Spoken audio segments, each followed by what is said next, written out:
The sound of a baby's cry cut through the silence of the Anderson family's Thanksgiving dinner like a knife through glass. 23-year-old Gwen Martinez froze at the top of the staircase, her newborn daughter Emma cradled in her arms, as 40 pairs of eyes turned toward the ceiling in stunned confusion. Just 3 hours earlier, her sister Brianna had stood in this very living room, tears streaming down her face as she announced to their extended family that Gwen had lost the baby. Their mother, Patricia Anderson, had nodded solemnly, her hand on Brianna's shoulder as she explained how they were all grieving together and asked everyone to respect their privacy during this difficult time. Now, as Emma's cries grew louder, Gwen realized that the web of lies her family had constructed was about to unravel in the most dramatic way possible. What had started as a desperate attempt to protect the family's reputation was about to expose secrets that would change everything. Before we jump back in, tell us where you're tuning in from, and if this story touches you, make sure you're subscribed, because tomorrow I've saved something extra special for you. Gwen Martinez had always been the quiet one in the Anderson family. At 23, she was the youngest of 3 daughters, living in the shadow of her older sister's achievements in their tight-knit community of Millbrook, Connecticut. Brianna, 28, was the golden child, a successful marketing executive married to a doctor with 2 perfect children and a pristine colonial home.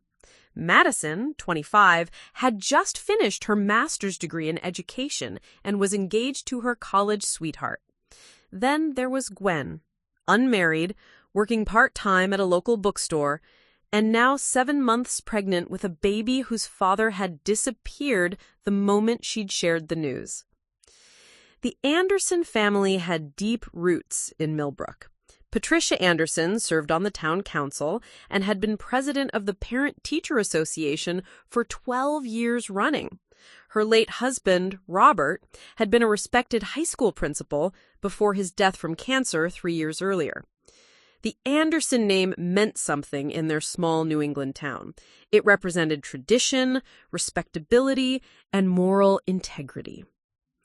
Which is exactly why Patricia had been struggling with Gwen's pregnancy since the moment her youngest daughter had nervously announced it 4 months ago. "I just don't understand how this happened," Patricia had said that evening in March, pacing around their kitchen while Gwen sat at the familiar oak table where she'd done homework for years. "You were always so responsible, so careful, and with someone like Jake Morrison? Gwen, his family..." She'd trailed off, but Gwen knew what she meant. The Morrisons were known around town for all the wrong reasons: unpaid debts, public arguments, and Jake's father's stint in county jail for tax evasion. Gwen had tried to explain that Jake hadn't been entirely honest about his circumstances when they'd met, that she'd thought he was different, but the damage was done. She was carrying the child of a man who'd fled town owing money to half the local businesses, leaving her to face the consequences alone. As spring turned to summer, the whispers in Millbrook grew louder. Gwen could feel eyes following her as she walked through the grocery store or picked up her morning coffee at Riverside Cafe. The town's social fabric was tightly woven, and everyone knew everyone else's business. Mrs. Henderson from the post office would ask pointed questions about wedding plans. Dr. Reynolds, who delivered all the Anderson girls, would shake his head sadly whenever he saw Patricia at church. Brianna had been supportive, in her way. She'd offered to help with baby supplies and had even suggested that Gwen could say the father was someone more acceptable, maybe someone from the next town over who'd moved away for work. But even Brianna's support came with conditions and suggestions that made Gwen feel like a problem to be managed rather than a sister to be loved.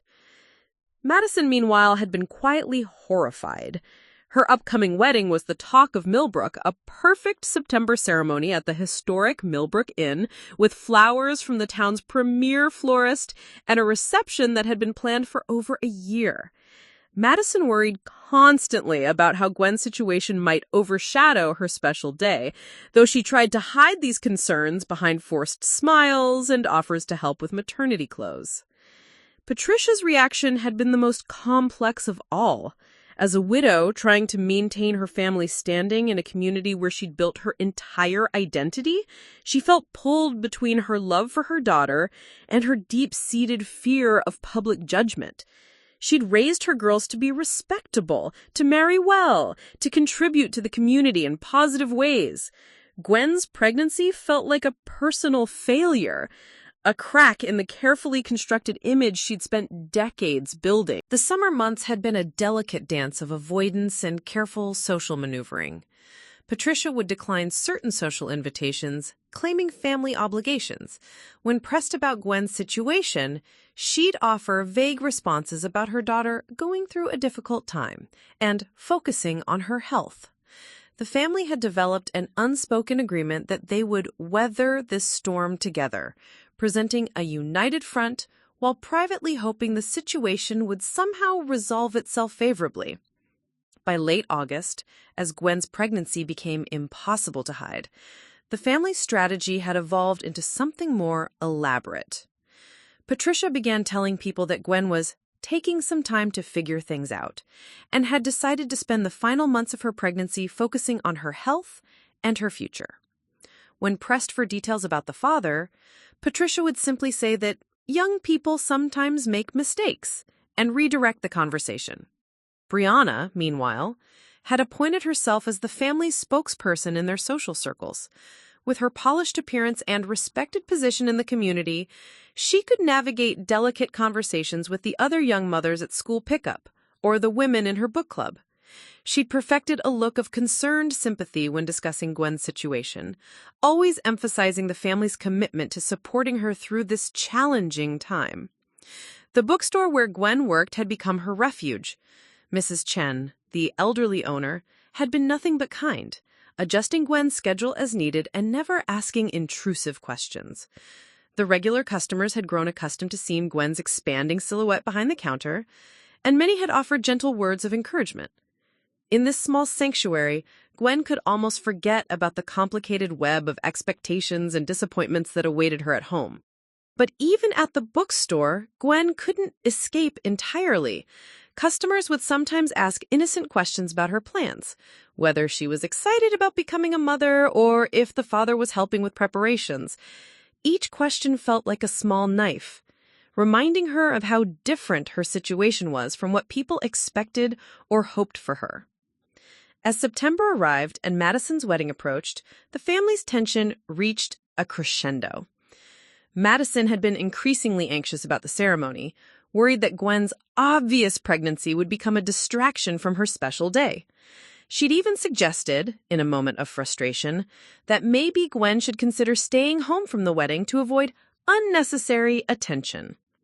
Patricia had been horrified by Madison's suggestion, but Gwen could see the conflict in her mother's eyes.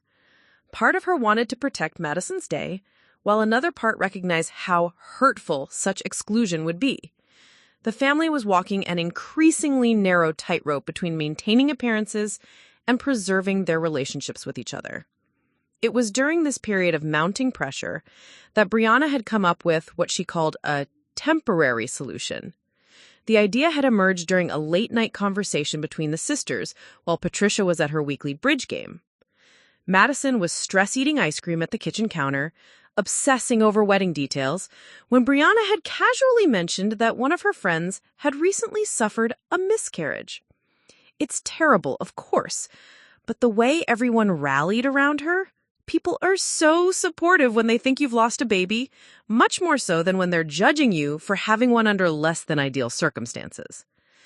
The conversation had planted a seed that would grow into something much larger and more complicated than any of them anticipated. As October arrived and Gwen's due date approached, that seed would blossom into a plan that seemed to offer the perfect solution to their social dilemma, at least until a baby's cries shattered their carefully constructed illusion. None of them could have predicted that their attempt to protect the family's reputation would ultimately expose secrets and lies that ran much deeper than anyone had imagined, setting in motion events that would transform not just their relationships with each other, but their understanding of what family truly means. Preparing and narrating this story took us a lot of time, so if you are enjoying it, subscribe to our channel. It means a lot to us. Now, back to the story. October 15th started like any other Tuesday morning at the Anderson house. But by evening, it would become the day that changed everything for the family forever. Gwen woke up to sharp pains radiating across her lower back and abdomen. At 37 weeks pregnant, she'd been experiencing false labor for days, but something about this morning felt different. The contractions were more rhythmic, more insistent. She lay in her childhood bedroom, surrounded by the pale yellow walls she painted in high school, trying to breathe through the mounting discomfort. Downstairs, Patricia was already dressed for her morning routine. Coffee with the Millbrook Ladies Auxiliary at 9, followed by her weekly volunteer shift at the town library. She had become even more committed to her community activities since Gwen's pregnancy became visible, as if doubling down on her civic contributions could somehow balance out what she perceived as her family's social deficit. "Mom?" Gwen called from the top of the stairs, her voice tight with pain. I think this might be it." Patricia appeared at the bottom of the staircase, her coffee mug in hand, looking impeccable in her navy blazer and pearl earrings. For a moment, her composed facade cracked, revealing the fear and uncertainty she'd been hiding for months. "Are you sure? Remember what Dr. Reynolds said about false alarms?" Patricia climbed the stairs, her heels clicking against the hardwood. But when she reached Gwen's room and saw her daughter gripping the doorframe, doubled over in obvious pain, her maternal instincts overrode everything else. The drive to Hartford Hospital took 45 minutes, with Patricia calling Brianna from the car while Gwen breathed through increasingly intense contractions.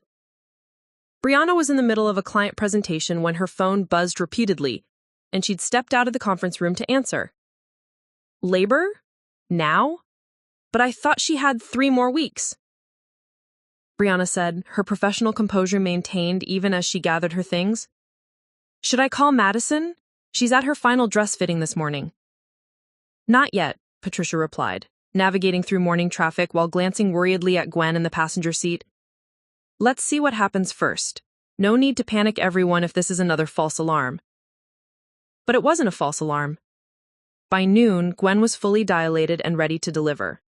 The labor had progressed so quickly that there hadn't been time for epidurals or elaborate birth plans, just the raw, primal experience of bringing a new life into the world. Emma Martinez was born at 12:47 p.m., weighing 6 pounds, 3 ounces, with a head full of dark hair and her mother's determined chin. The moment the doctor placed her on Gwen's chest, everything else in the room seemed to fade away.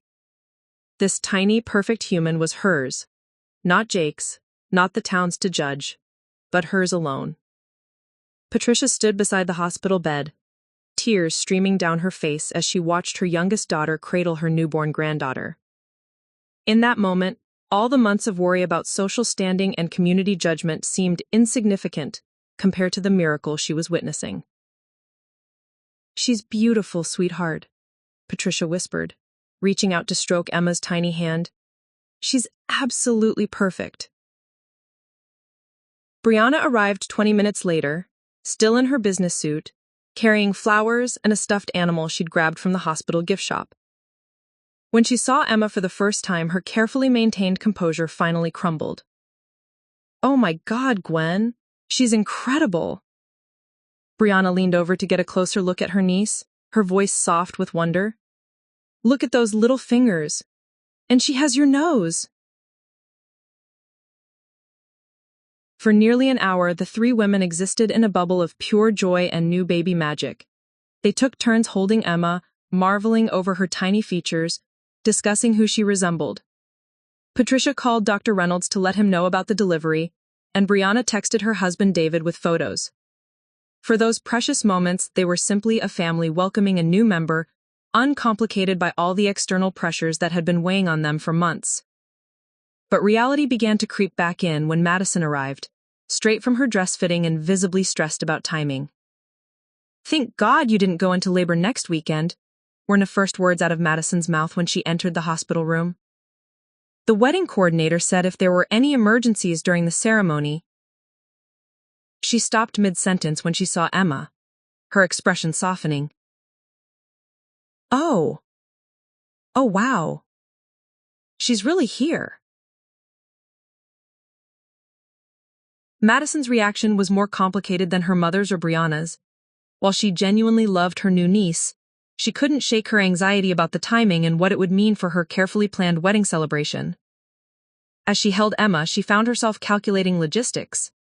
Would Gwen be recovered enough to attend? Would people be talking about the baby instead of the wedding? Would this somehow overshadow her special day? It was around 3 o'clock when the first text messages started arriving. News traveled fast in Millbrook, especially when it involved the Anderson family. Mrs. Henderson from the post office had seen Patricia rushing to her car that morning and had mentioned it to her neighbor, who worked at the hospital admissions desk. By the time visiting hours began, word was spreading through the community that Gwen Anderson had given birth. Patricia's phone began buzzing with well-meaning but intrusive messages. "Congratulations on the new grandbaby," from her bridge partner. "Heard the good news. When can we meet the little one?" from her book club president. Each message, while sent with good intentions, felt like another weight on Patricia's shoulders. The complexity of their situation became fully apparent when Dr. Reynolds stopped by for his evening rounds.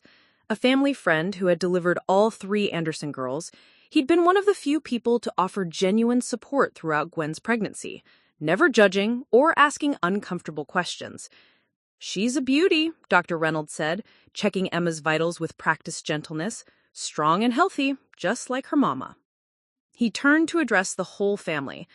"I suppose you'll be wanting to handle the birth announcements yourselves? The hospital usually submits them to the Millbrook Gazette, but I can hold off if you prefer." The question hung in the air like a loaded gun.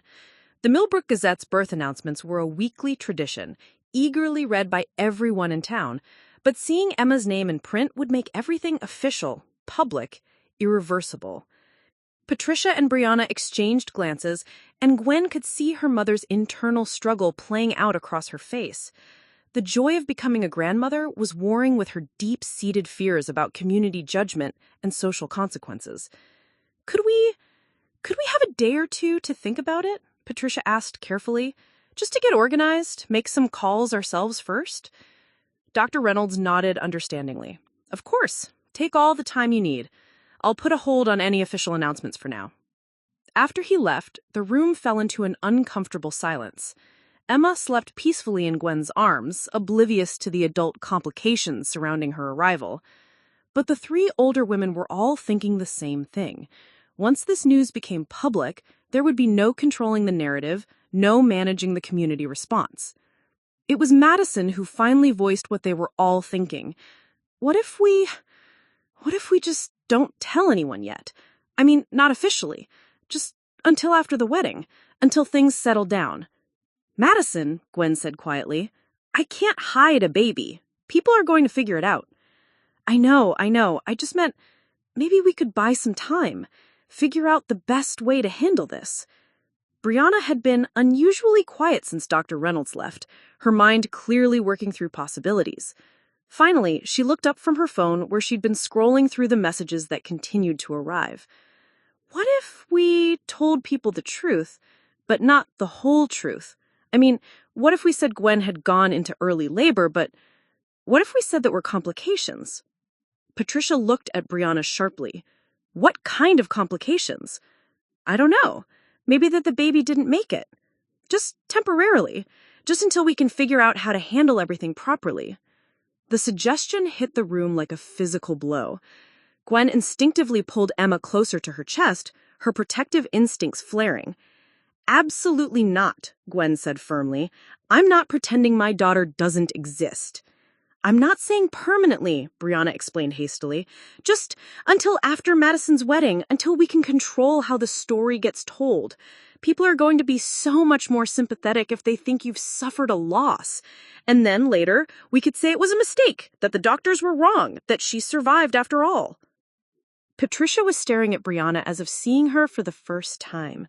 "You want us to fake a stillbirth? Brianna, She trailed off, unable to finish the sentence.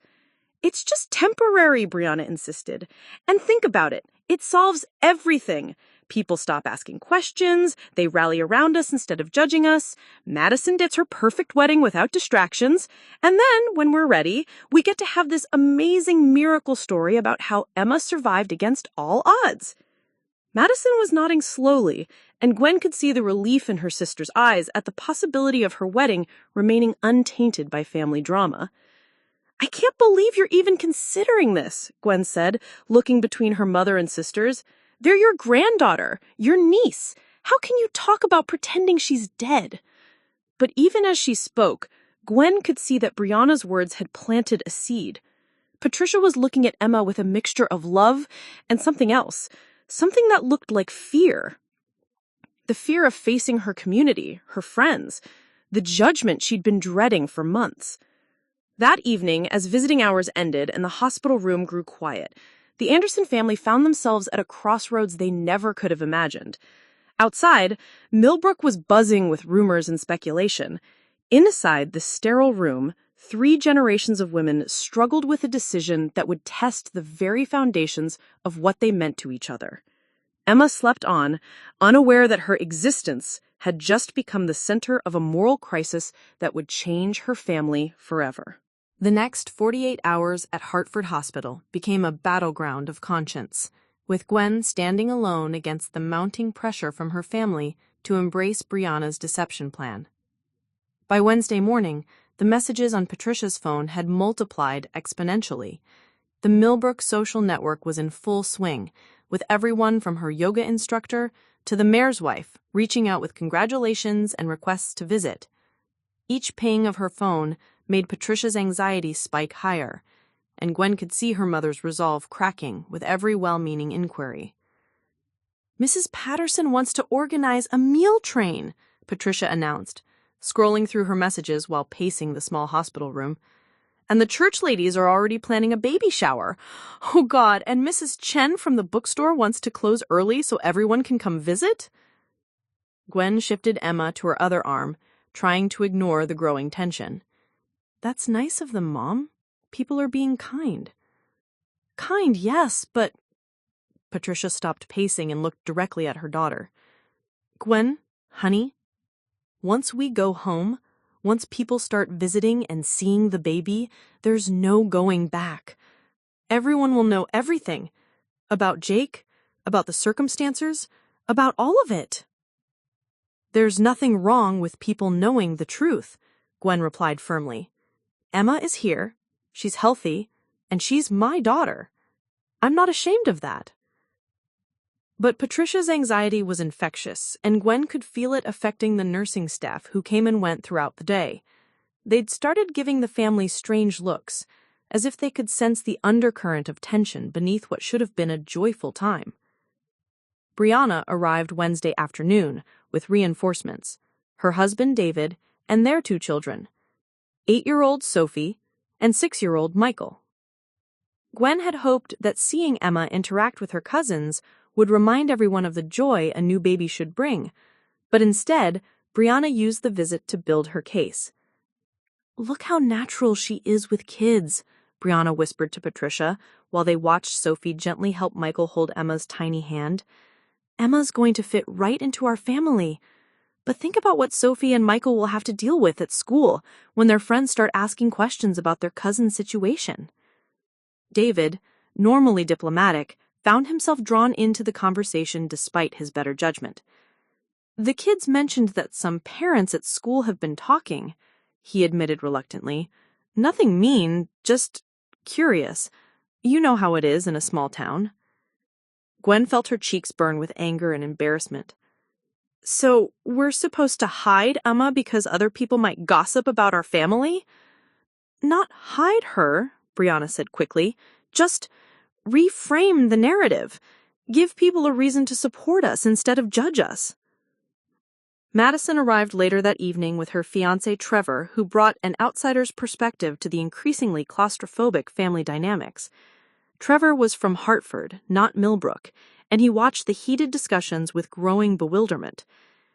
"I don't understand," he said after listening to 20 minutes of circular arguments. "Why does it matter what other people think? You have a healthy baby. That's something to celebrate, not something to be ashamed of.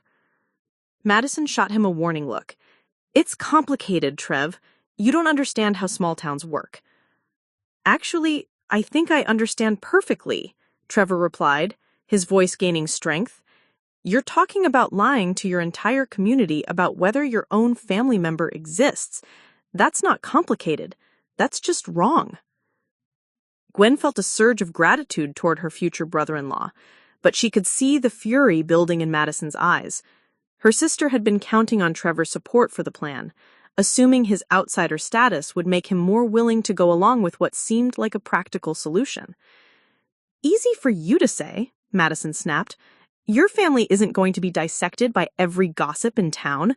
Your mother doesn't serve on the town council. Your wedding isn't happening in front of 200 people who are all going to be whispering about your sister's baby instead of celebrating our marriage. Trevor looked genuinely shocked by Madison's vehemence. So, you'd rather have them whispering about your sister's dead baby? Because that's what you're proposing. The word dead hung in the air like a curse, making everyone in the room flinch.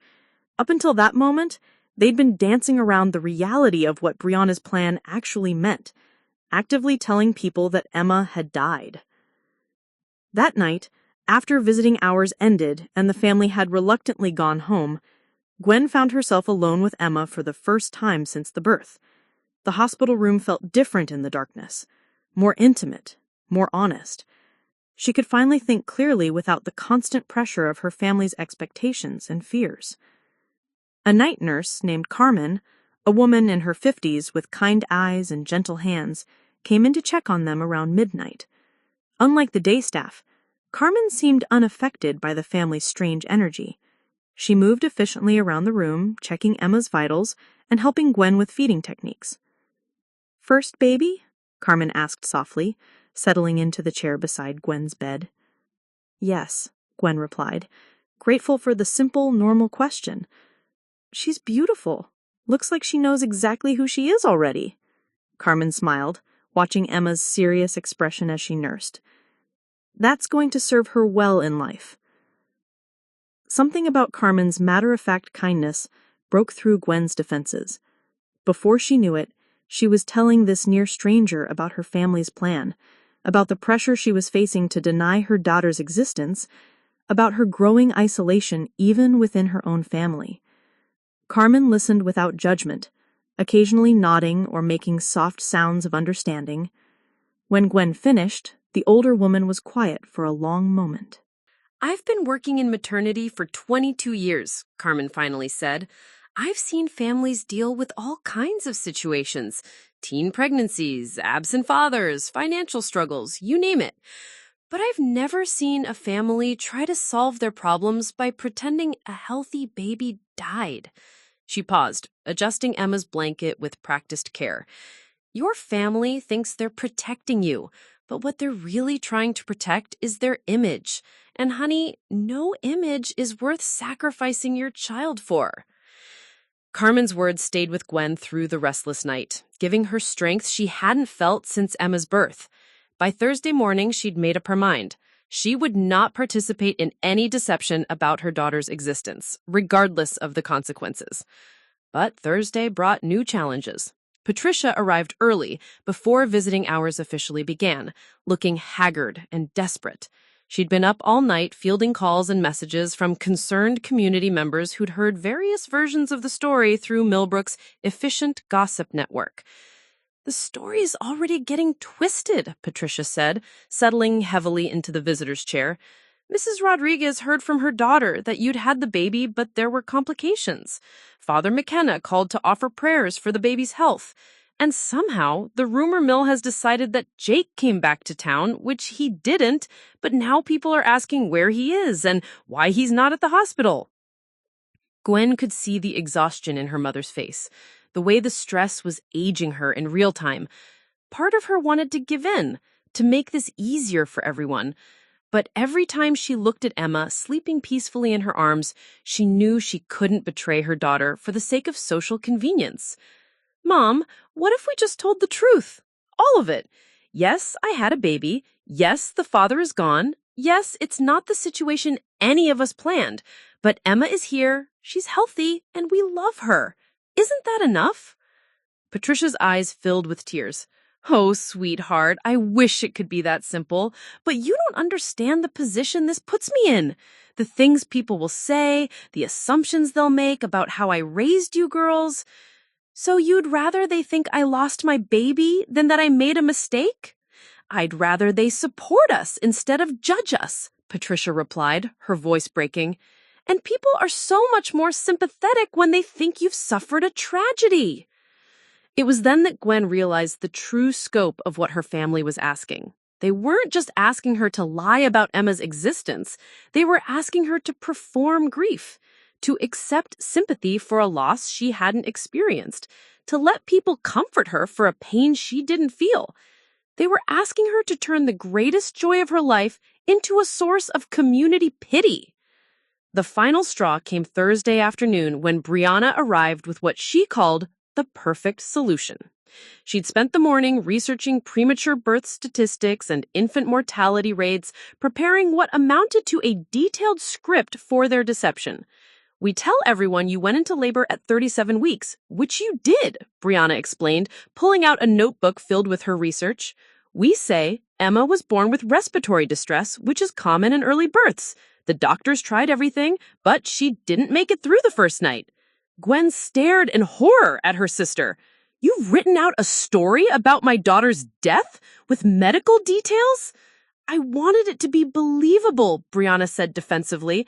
If we're going to do this, we need to be consistent. Everyone needs to tell the same story. Listen to yourself, Brianna. You're planning my daughter's fictional funeral. For the first time, Brianna seemed to hear how her words sounded. She looked down at her notebook, then at Emma, sleeping in Gwen's arms, then back at her notes. The disconnect between the living, breathing baby and the elaborate death story she'd constructed seemed to hit her all at once. But instead of backing down, Brianna doubled down. It's temporary, Gwen. Once things calm down, once Madison's wedding is over, we can figure out how to bring Emma back into the story.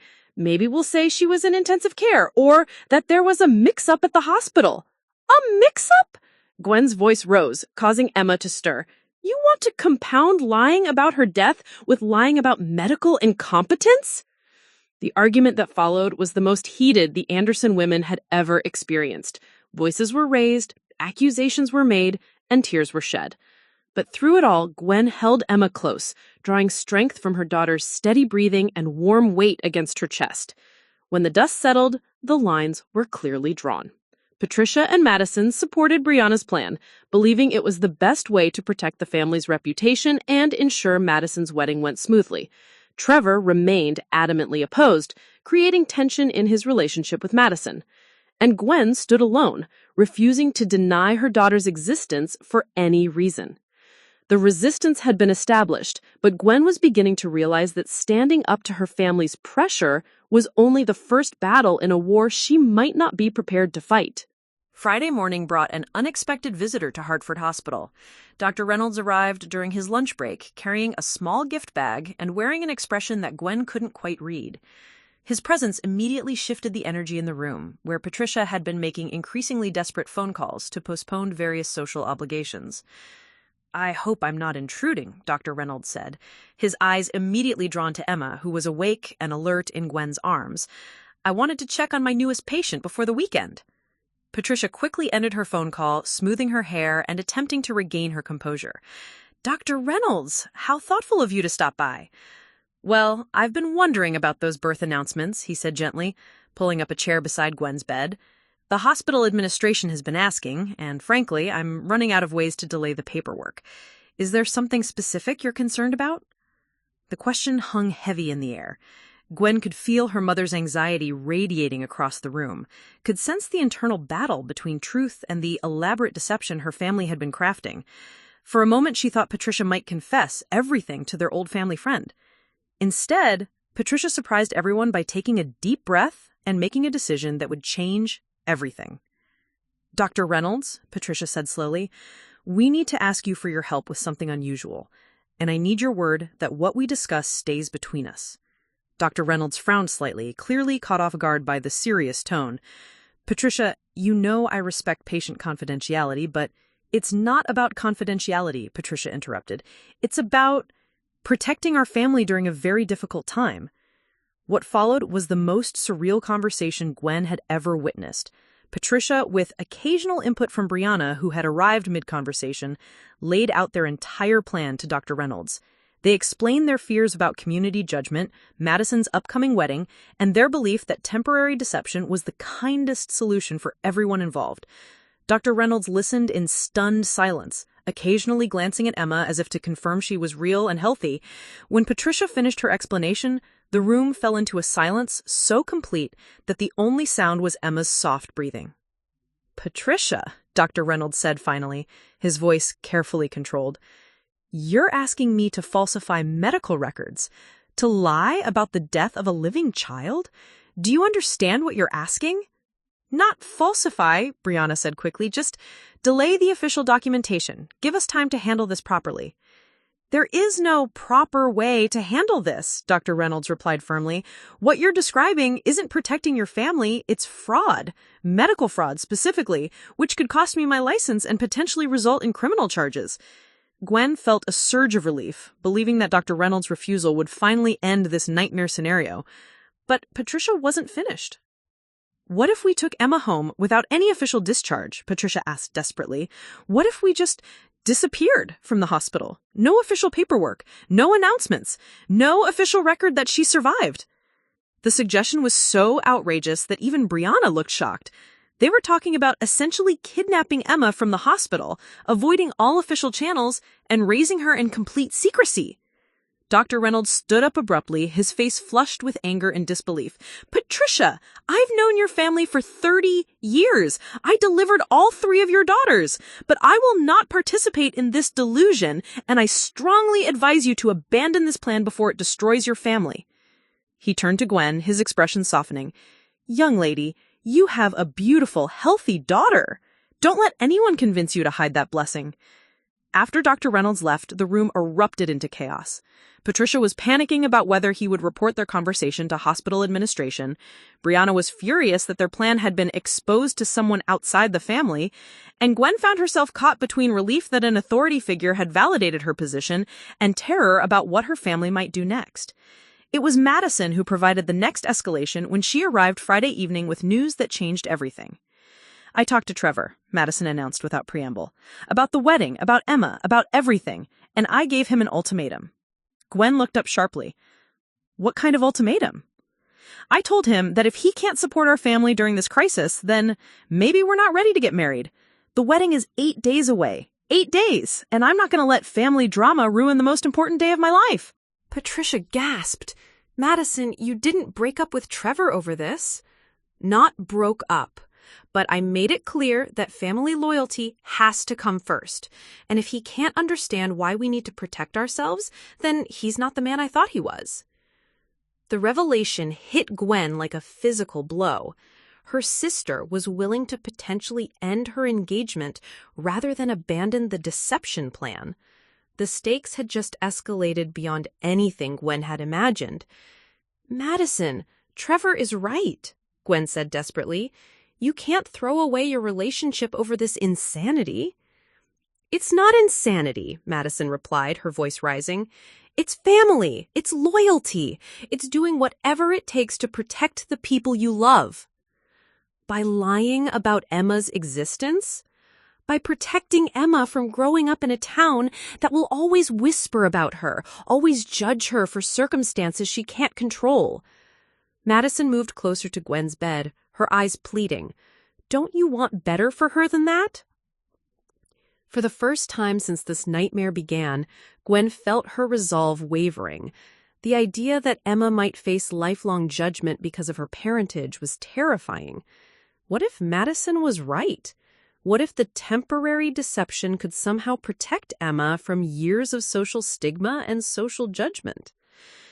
But then Emma stirred in her arms, opening her eyes and looking directly at Gwen with that serious, knowing expression she'd had since birth. In that moment, Gwen realized that protecting Emma meant teaching her that she was worthy of existing openly in the world, not hiding her away like a shameful secret. No, Gwen said firmly. I want Emma to grow up knowing that she belongs here, that she is nothing to be ashamed of, and that her family loves her enough to claim her publicly. The standoff continued through the weekend, with family members taking turns trying to convince Gwen to change her mind. Patricia brought articles about the benefits of privacy during difficult times. Brianna created detailed timelines showing how they could gradually reintroduce Emma into their social circle. Madison shared stories about children who had been damaged by community gossip and social judgment. But Gwen held firm, supported by the steady presence of Emma in her arms and the memory of Carmen's words about protecting image versus protecting children. The breakthrough came Sunday evening, when Trevor appeared at the hospital, looking exhausted and determined. Madison hadn't been expecting him, and Gwen could see the complex emotions playing across her sister's face: relief, fear, hope, and defiance all warring for dominance. I've been thinking about what you said, Trevor told Madison without any preamble, about family loyalty and protecting the people you love. And you're right, those things are important. Madison's face lit up with hope, but Trevor wasn't finished. But real protection doesn't come from lies. Real family loyalty means standing together in truth, not hiding in deception. He turned to address the whole room. I love Madison enough to fight for what's right, even if it's hard. And what's right is celebrating Emma, not pretending she doesn't exist. Trevor's words seemed to break something open in Madison. For the first time in days, Madison looked at Emma, really looked at her, and Gwen saw recognition dawn in her sister's eyes. This wasn't a problem to be managed or a crisis to be contained. This was her niece, her family, her blood. Oh, God, Madison whispered, reaching out to touch Emma's tiny hand. What have we been talking about? What were we thinking? The moment of clarity was brief but powerful. For just a few minutes, the Anderson women existed in a space of honesty and connection, acknowledging the beauty of Emma's existence without the filter of social anxiety and reputation management. But as Sunday night gave way to Monday morning, exactly 1 week before Madison's wedding, Patricia made an announcement that revealed just how deep her commitment to the deception had become. I've made some calls, she said quietly, not quite meeting anyone's eyes, to the funeral home, to Father McKenna, to the family who runs the monument company. I've arranged for a memorial service for Wednesday afternoon. The words hit the room like a bomb. Patricia had moved beyond planning the deception. She had actually scheduled a funeral for her living granddaughter. Mom, Gwen breathed, horrified beyond words. It has to look real, Patricia said defensively. People are asking questions, expecting details. A memorial service gives us credibility, gives people a way to show their support. And then later, when we're ready to bring Emma back into the story, we'll have laid the groundwork for people to understand and forgive us. Looking at her mother in that moment, Gwen realized that Patricia had crossed a line from which there might be no return. The woman who had raised her to value honesty and integrity was now planning an elaborate performance of grief for a baby who was very much alive. The commitment to the deception was complete. The only question now was whether Gwen would find the strength to stop it before it destroyed everything they claimed to be trying to protect. Monday morning marked Gwen's official discharge from Hartford Hospital, but instead of the joyful homecoming she had imagined, she found herself stepping into a carefully orchestrated deception that had taken on a life of its own. Patricia had transformed the Anderson family home into what could only be described as a stage set for grief. The living room had been rearranged to accommodate the stream of visitors expected throughout the week. Fresh flowers, lilies, and white roses that Patricia had specifically chosen for their funeral associations filled every surface. The family photos on the mantelpiece had been subtly rearranged to emphasize images of the three sisters as children, creating a nostalgic backdrop for the tragedy they were about to perform. Most disturbing of all, Patricia had cleared out the small nursery that Gwen had been slowly preparing in what used to be her childhood craft room. The crib had been disassembled and stored in the basement. The tiny clothes had been packed away in boxes labeled baby items and hidden in the attic. Even the mobile that Gwen had carefully chosen, white and yellow elephants that would dance above Emma's crib, had been taken down and stored out of sight. "We can't have any evidence," Patricia explained matter-of-factly as she showed Gwen the empty room. "If people come to pay their respects, they can't see baby things. It would ruin the whole story." Gwen stood in the doorway of the room that should have been Emma's nursery, holding her very much alive daughter, and felt a profound sense of displacement.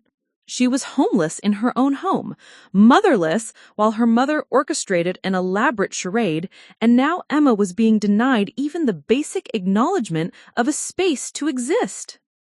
The first lesson in maintaining their deception came when Mrs. Chen from the bookstore arrived at 10 o'clock sharp, carrying a casserole and an expression of deep sympathy. Gwen watched from the upstairs landing as Patricia answered the door, her face already arranged in the mask of stoic grief she had been practicing. "Oh, Patricia, I'm so sorry for your loss," Mrs. Chen said, embracing Gwen's mother with genuine warmth.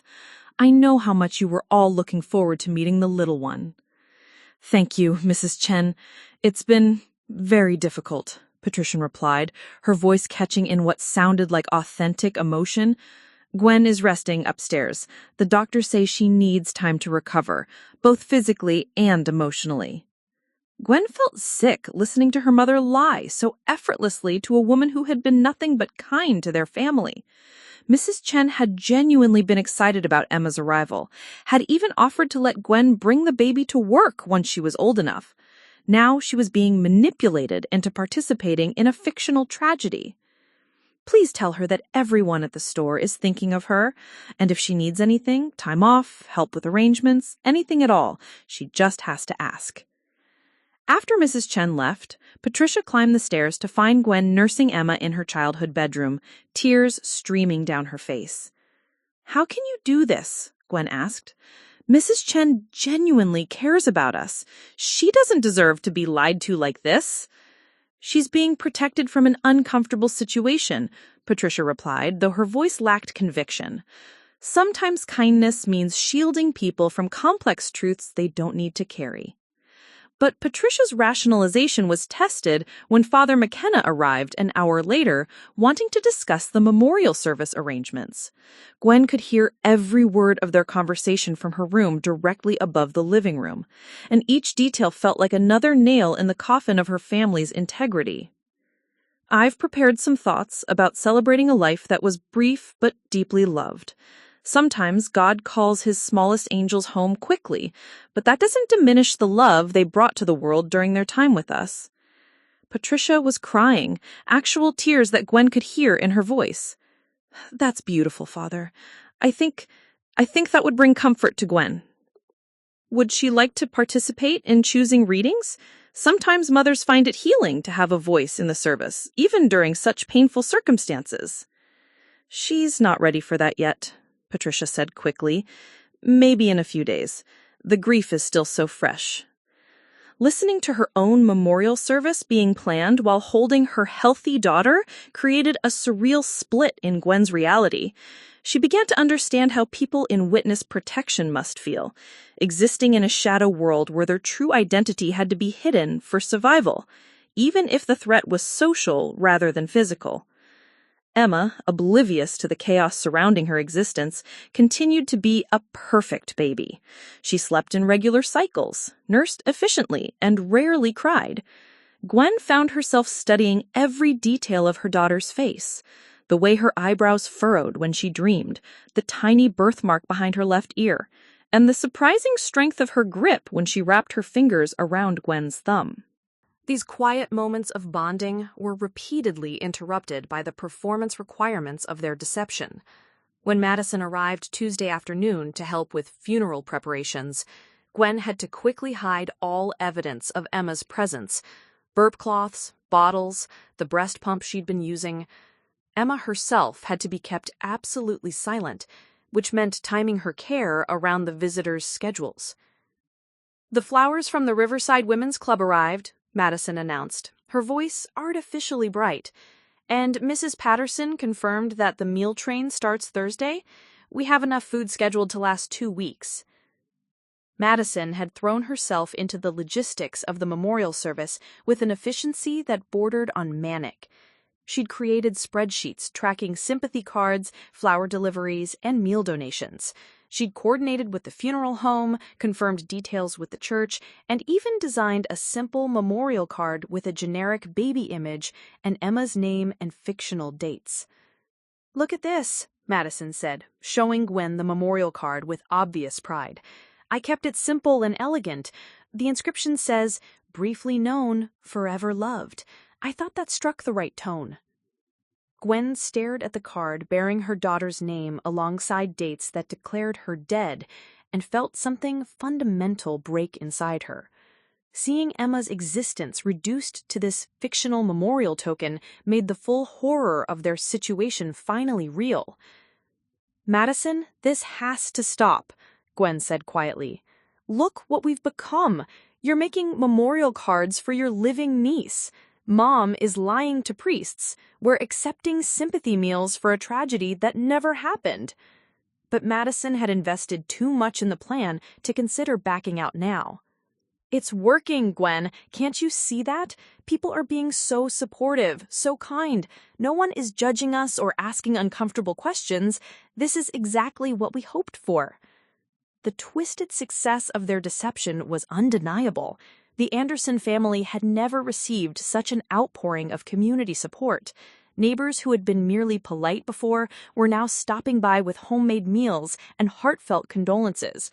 Patricia's position in the community seemed more secure than ever, as people praised her strength in the face of tragedy.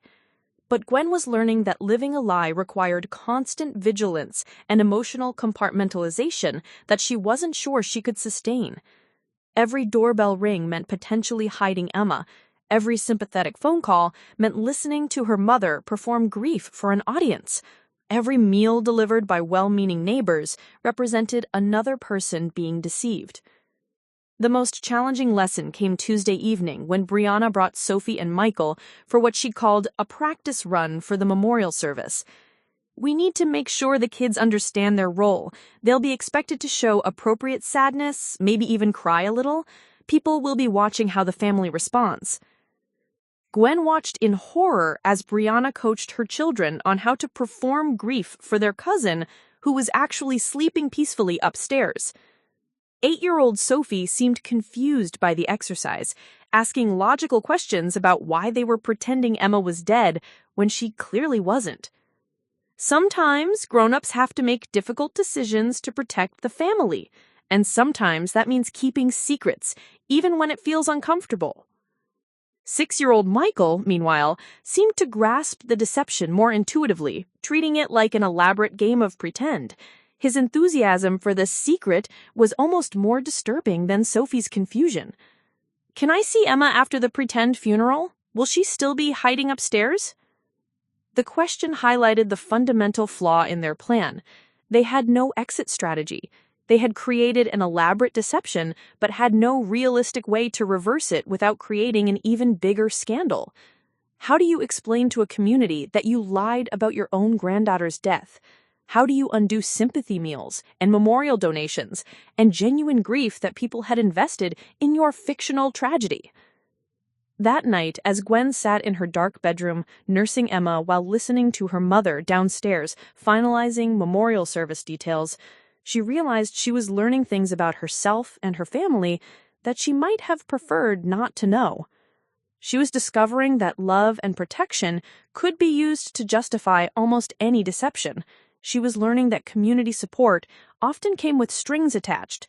People were kind when you fit their narrative of deserving tragedy, but that same kindness could quickly turn to judgment if they felt manipulated. Most importantly, she was learning that there was a difference between protecting someone and hiding them. Every day that Emma's existence remained secret was a day stolen from her daughter's life, a day when she was denied the basic human right to simply be. Wednesday morning dawned gray and drizzling, as if the weather itself was conspiring to create the perfect atmosphere for Emma's memorial service. Gwen awoke to the sound of catering trucks arriving at 6 a.m. and the hushed voices of her mother and sister coordinating what had become the most elaborate lie the Anderson family had ever told. The true test of their deception began at 8 a.m. when Gwen's Aunt Carol arrived from Boston, Patricia's younger sister who had driven through the night to be there for the service.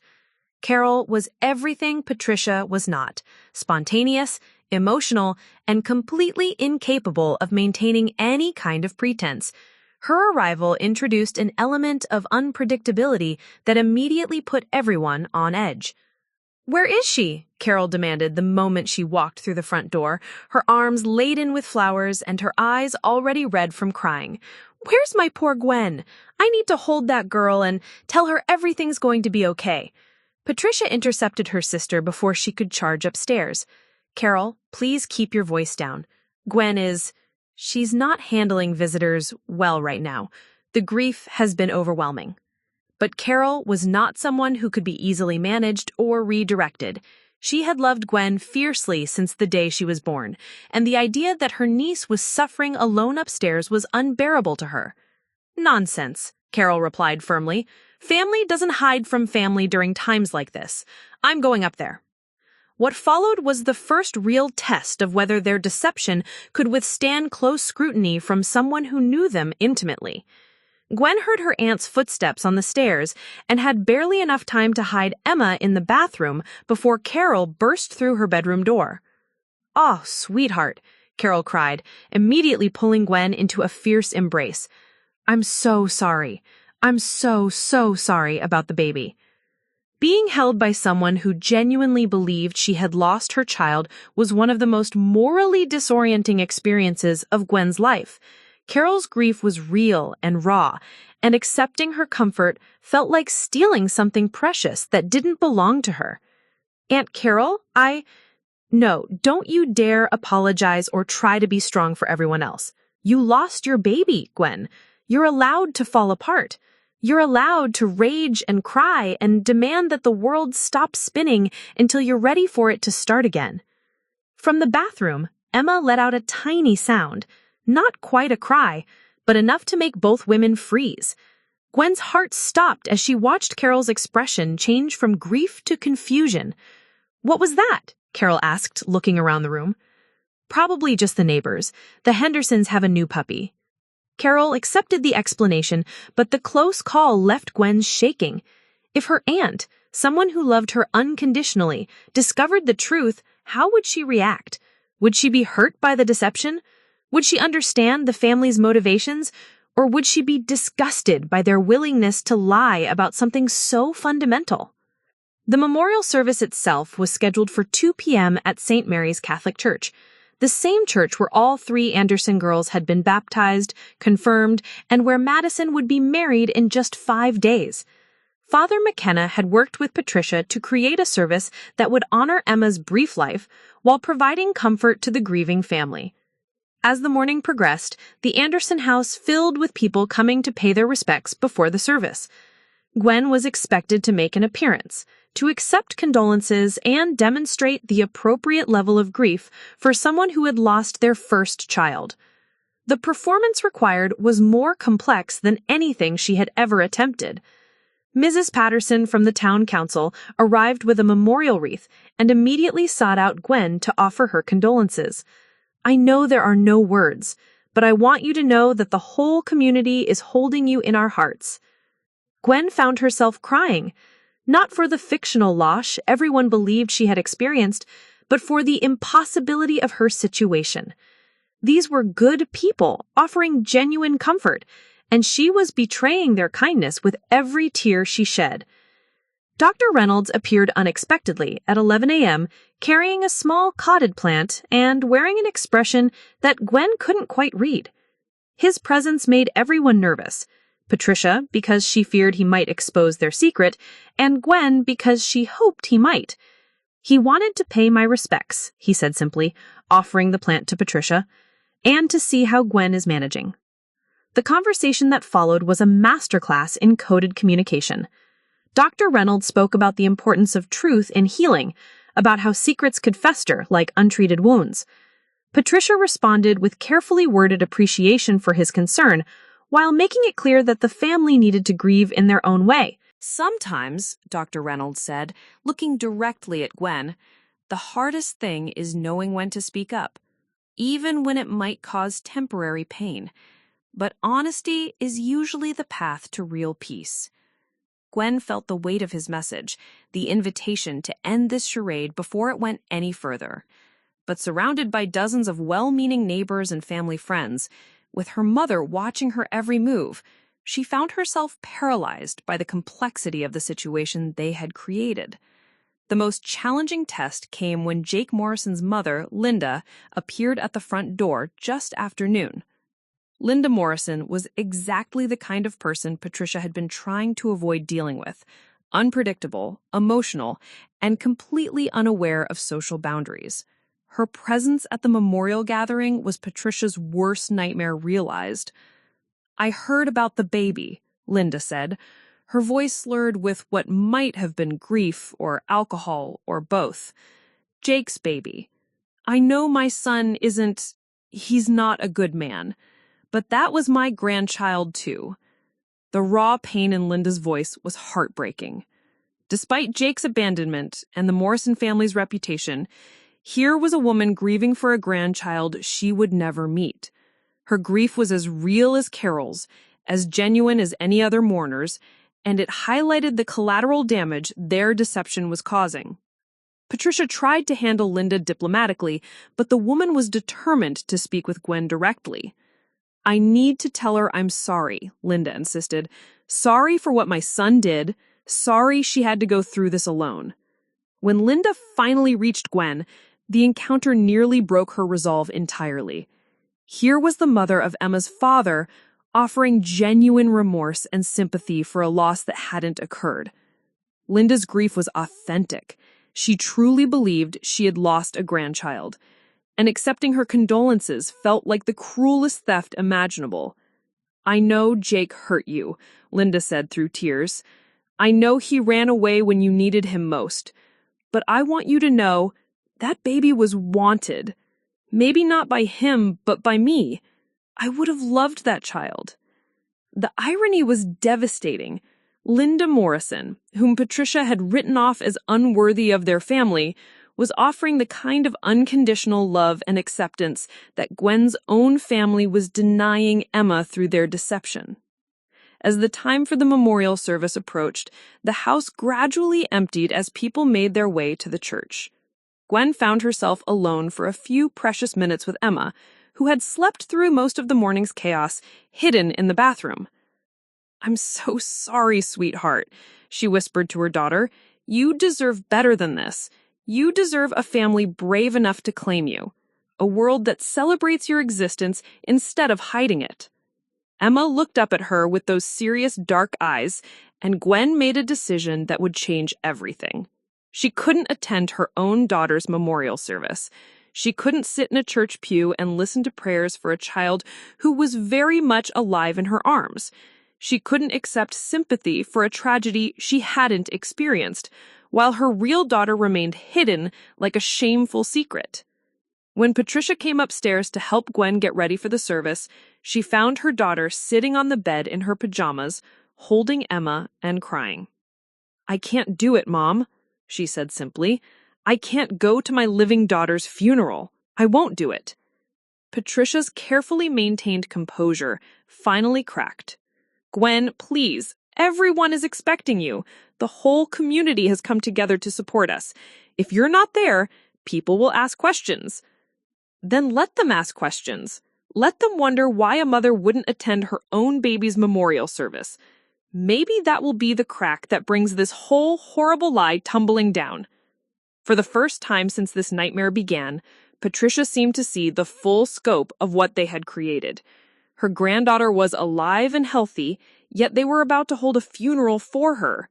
The community was gathered to mourn a tragedy that existed only in their deception. Good people were investing genuine emotion in a lie that grew more elaborate and hurtful with every passing hour. "What have we done?" Patricia whispered, sinking into the chair beside Gwen's bed.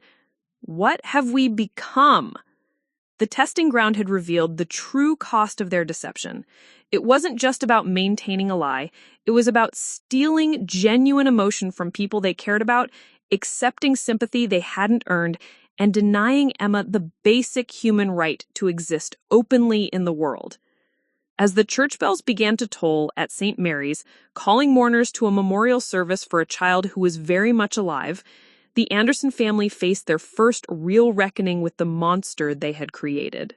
The memorial service proceeded without Gwen, but her absence created exactly the kind of questions Patricia had feared.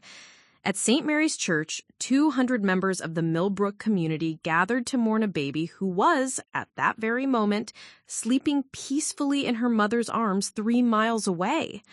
Brianna and Madison flanked Patricia in the front pew, presenting a united front of family solidarity while privately panicking about how to explain Gwen's absence.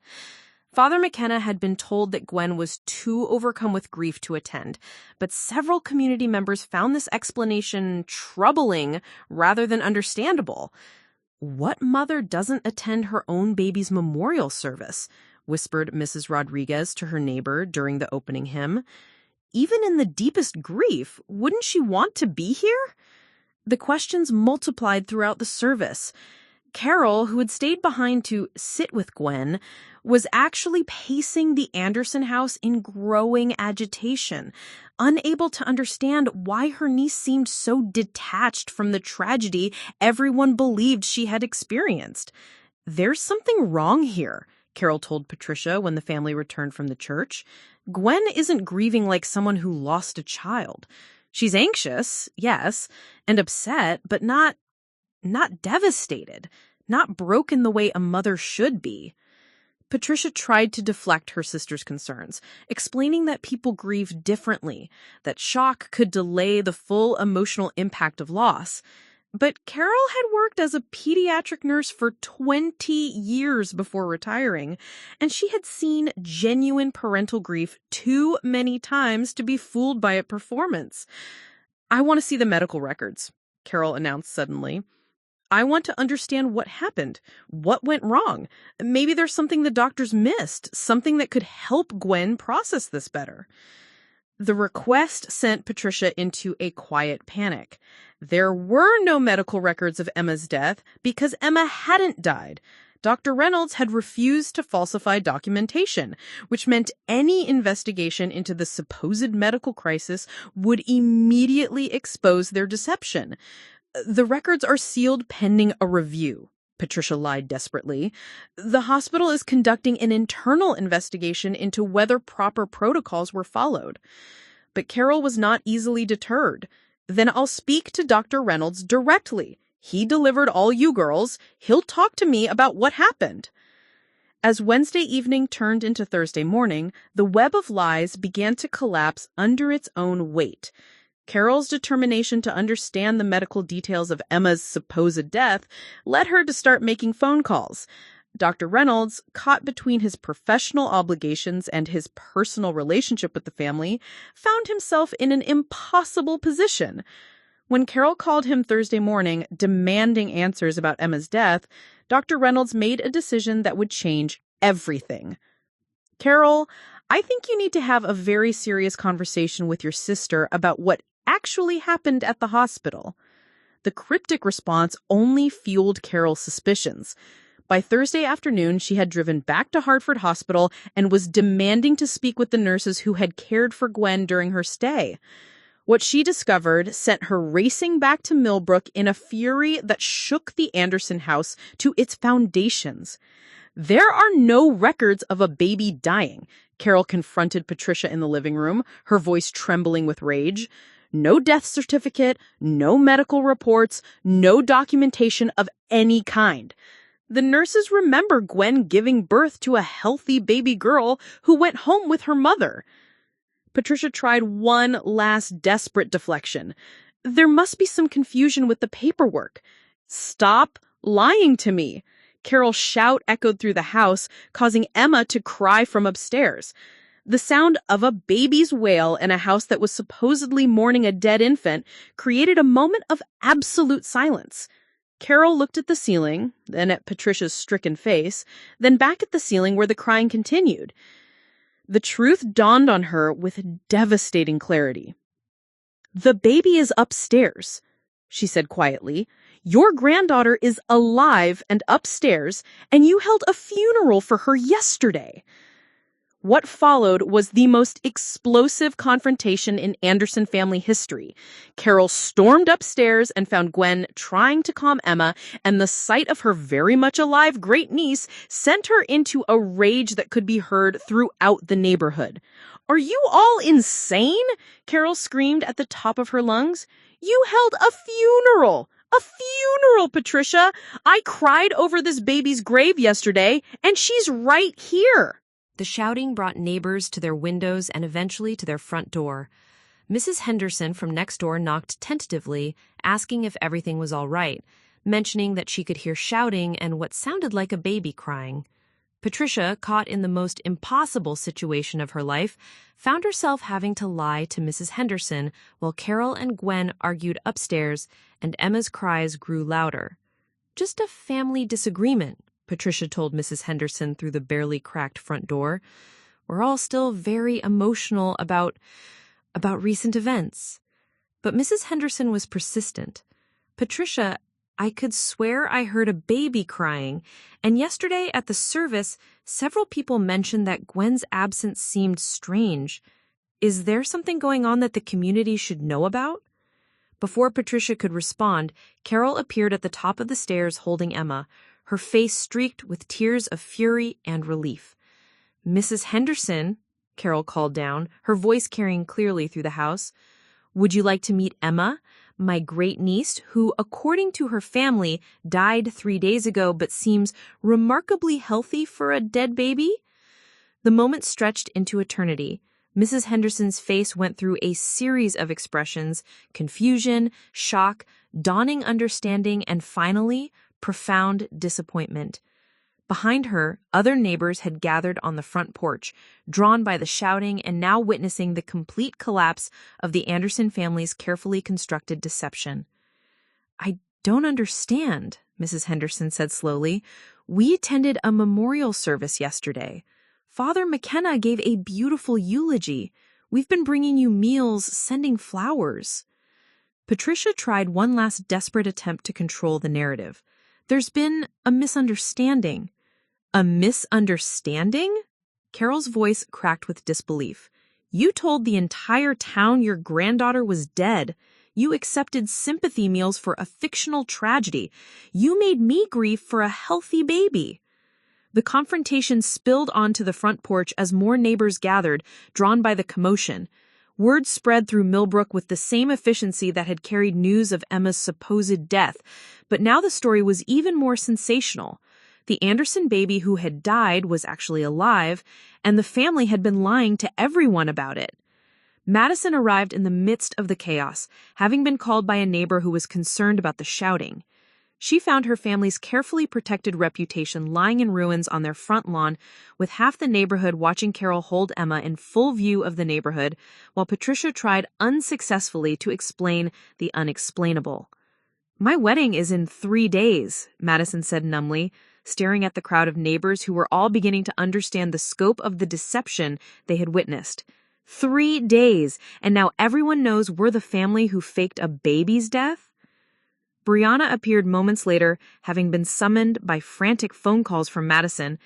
She took one look at the scene, Carol holding Emma in full view of the neighborhood, Patricia crying on the front steps, neighbors talking animatedly among themselves as they processed what they were seeing, and understood that their worst fears had been realized.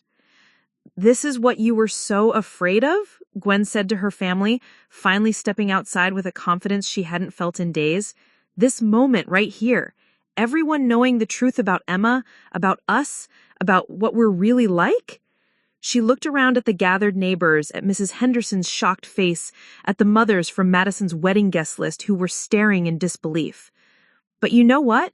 I'm not ashamed anymore. I'm not ashamed of Emma, I'm not ashamed of being an unmarried mother, and I'm not ashamed of the truth. I'm only ashamed of what we did to hide it. The breaking point had arrived with brutal efficiency. The deception that was supposed to protect the Anderson family's reputation had instead created the biggest scandal in Millbrook's recent memory.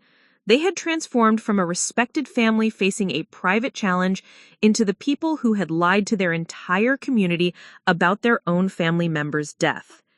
Carol, still holding Emma, looked around at the crowd of neighbors with a mixture of embarrassment and defiance. "This is Emma Martinez," she announced clearly. "She was born healthy on Tuesday, October 15th, and despite what this family told you, she never died. They held a memorial service for a living child because they were more concerned about their reputation than about telling the truth." As the neighbors began to disperse, talking quietly among themselves and shooting meaningful glances back at the Anderson house, the family was left to confront the wreckage of their choices. The breaking point had not only exposed their deception, it had revealed the fundamental dysfunction in their relationships with each other and with their community. The truth was finally out, but instead of the relief Gwen had expected to feel, she found herself facing a new kind of uncertainty. How do you rebuild trust with people you've lied to so completely? How do you explain that your love for your family had led you to deny your own daughter's existence? And how do you move forward when the very foundation of your relationships has been revealed to be built on deception and fear? The breaking point had arrived, but it was only the beginning of the real work that lay ahead. The 3 days between the neighborhood revelation and Madison's wedding passed in a blur of damage control, soul-searching, and the most honest conversations the Anderson family had ever had with each other. Friday morning began with Patricia sitting at her kitchen table, staring at a stack of sympathy cards and meal delivery schedules that now felt like evidence of her crimes. The doorbell had been ringing since dawn, some neighbors coming to demand explanations, others offering awkward apologies for their part in the deception, and a few bringing genuine congratulations on Emma's existence. Dr. Reynolds was among the first visitors, arriving with a bottle of champagne and a baby gift he'd been hiding in his car since Wednesday. "I've been waiting for this moment," he told Patricia as she answered the door with red-rimmed eyes and yesterday's clothes. The moment when truth won out over fear. His words weren't accusatory, but rather filled with the gentle wisdom of someone who had seen families navigate countless crises over his 4 decades of practice. He examined Emma with professional thoroughness, pronouncing her perfectly healthy and beautiful, then turned his attention to the real patient, the fractured Anderson family. "Patricia," he said gently, "you've spent so much energy trying to protect your family's image that you nearly destroyed your family's soul. But it's not too late to fix this." The breakthrough began with Patricia's first genuine conversation with Gwen since Emma's birth. Without the performance of grief or the pressure of maintaining their deception, mother and daughter finally talked about the real fears that had driven their choices. "I was terrified," Patricia admitted, "holding Emma for the first time without having to hide her. Terrified that people would judge you the way they judged the Morrison family. Terrified that your child would grow up stigmatized by circumstances beyond her control. Terrified that I had failed as a mother by not preventing this situation." "But Mom," Gwen replied, watching her mother's face soften as Emma gripped her finger, "by trying to prevent judgment, you created something so much worse. You taught Emma that her existence was something to be ashamed of before she was even a week old." The conversation that followed lasted hours and touched on decades of accumulated fears, expectations, and misunderstandings. Patricia confessed her struggles with widowhood, her desperate need to maintain Robert's legacy of respectability, her fear that without his steady presence, their family would lose its place in Millbrook's social fabric. Gwen in turn shared her own fears, not just about single motherhood, but about never measuring up to her sister's achievements, about disappointing parents who had invested so much in their daughter's success, about raising a child in a town where everyone knew her story. "I want Emma to grow up brave," Gwen said finally. "Brave enough to exist openly in the world, brave enough to face judgment without hiding, brave enough to be proud of who she is, regardless of how she came to be here." The conversation was interrupted by Brianna's arrival, but instead of her usual composed efficiency, she appeared frazzled and emotional. Her children had been asking increasingly pointed questions about their cousin's resurrection, and her husband David had been giving her meaningful looks that suggested their own marriage was straining under the weight of the deception. "I owe you an apology," Brianna said without preamble. "I convinced myself I was protecting everyone, but really, I was just protecting my own comfort. I didn't want to deal with awkward questions at school pickup or have to defend our family's choices to my friends. She sat down heavily at the kitchen table, looking older than her 28 years. David was right from the beginning. Trevor was right. Even the kids were right when they asked why we were pretending Emma was dead. Everyone was right except us. The breakthrough continued when Madison arrived Friday afternoon, looking haggard but determined. She had spent the previous day meeting with vendors, calling guests, and facing the reality that her wedding would now be remembered not for its elegance, but for the family scandal that preceded it. "I want to cancel the wedding," Madison announced, surprising everyone. "Not because of Trevor. He's been incredible through all of this, but because I don't want to get married while our family is built on lies." Trevor, who had accompanied Madison, shook his head firmly. "We're not canceling anything, but we are changing some things." What followed was the most creative wedding planning session in Millbrook history. Instead of trying to minimize the recent scandal, Madison and Trevor decided to embrace transparency. They would acknowledge what happened, introduce Emma properly to their wedding guests, and turn their celebration into a moment of family redemption rather than social performance. "We're going to start the ceremony with the truth," Madison explained, "about Emma, about what we did, about what we learned. And then we're going to celebrate not just Trevor and me, but the fact that our family finally learned the difference between love and image management." Father McKenna, when approached about modifying the ceremony, was surprisingly supportive. "Sometimes," he told them, "redemption stories make the most beautiful weddings of all." Saturday brought unexpected visitors, Linda Morrison and her mother, Jake's grandmother, arriving with a handmade baby blanket and a request to meet their great daughter. The encounter that Patricia had been dreading for months turned out to be one of the healing conversations of the entire ordeal. "We know Jake ran away," Linda said simply. "We know he left you to face this alone, and we're ashamed of that. But this baby is family to us too, and we'd like to be part of her life if you'll let us." The conversation revealed that the Morrison family's reputation had been built more on rumor than reality. Linda worked 2 jobs to support her mother and had been quietly managing her family's finances for years. Jake's problems were his own, not a reflection of his family's character. The class distinctions that had seemed so important to Patricia melted away in the face of genuine love and concern for Emma. "We don't have much," Linda admitted, "but we have love to give, and every child deserves grandparents who are proud to claim them." Sunday arrived with a different kind of energy in the Anderson house. Emma's presence was no longer hidden, her cries echoed openly through the rooms, her tiny clothes hung on a line in the backyard, and visitors came to meet her rather than to offer condolences for her fictitious death. The most significant visitor was Carmen, the night nurse from Hartford Hospital, who arrived with her grown daughter and a baby gift she'd been saving for a special occasion. "I wanted to meet this little fighter properly," Carmen said, settling comfortably into the living room chair as if she'd been visiting for years. "And I wanted to tell you how proud I am of what you did." "What I did?" Gwen asked, confused. "You chose your daughter over your family's comfort. You refused to let anyone erase her existence, even when it would have been easier to go along with their plan. That kind of courage is exactly what she's going to need in this world." Carmen's words helped Gwen understand that the past week hadn't been a failure of family loyalty, but rather a testament to maternal instinct and moral courage.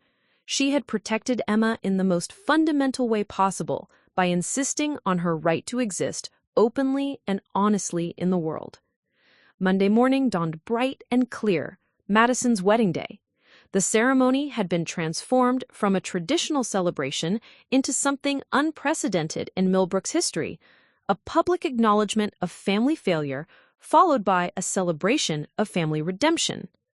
Patricia stood before the assembled guests at St. Mary's Church, many of the same people who had attended Emma's memorial service just 5 days earlier, and delivered the most honest speech of her life.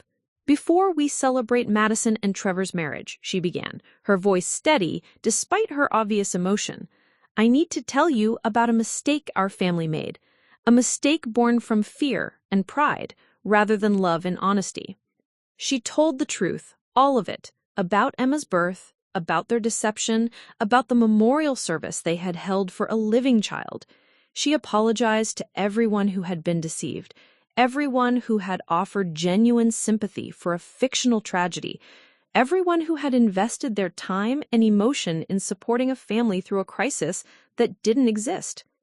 "We learned this week that protecting someone and hiding them are not the same thing," Patricia concluded, and we learned that family love means celebrating each other's existence, not denying it. The congregation's response was mixed, but ultimately supportive. Some people were clearly angry about being deceived, but many others seemed to understand the fear and social pressure that had driven the family's choices. When Patricia introduced Emma to the congregation, the same baby they had mourned just days earlier, the church erupted in applause that seemed to heal something fundamental in the community's relationship with the Anderson family. Madison and Trevor's wedding ceremony that followed was filled with references to truth, courage, and the kind of love that accepts people as they are, rather than as society expects them to be. When they exchanged vows, Madison promised to love Trevor with the same honesty she wished her family had shown from the beginning. The reception became an impromptu baby shower for Emma, with guests bringing gifts they had been saving and offering genuine congratulations on her existence. The meal train that had been organized for the grieving family was redirected to support Gwen as a new mother, with the same neighbors who had been deceived just days earlier now offering practical help and emotional support. 6 months later, Gwen Martinez had become exactly the kind of mother she had hoped to be when she first held Emma in the hospital. She worked part-time at an expanded bookstore, with Emma often sleeping in a bassinet beside the checkout counter. Mrs. Chen had become an honorary grandmother, and the regular customers delighted in watching Emma grow and develop. The Morrison family had indeed become part of Emma's life, with Linda and her mother providing a kind of extended family support that enriched rather than complicated their lives.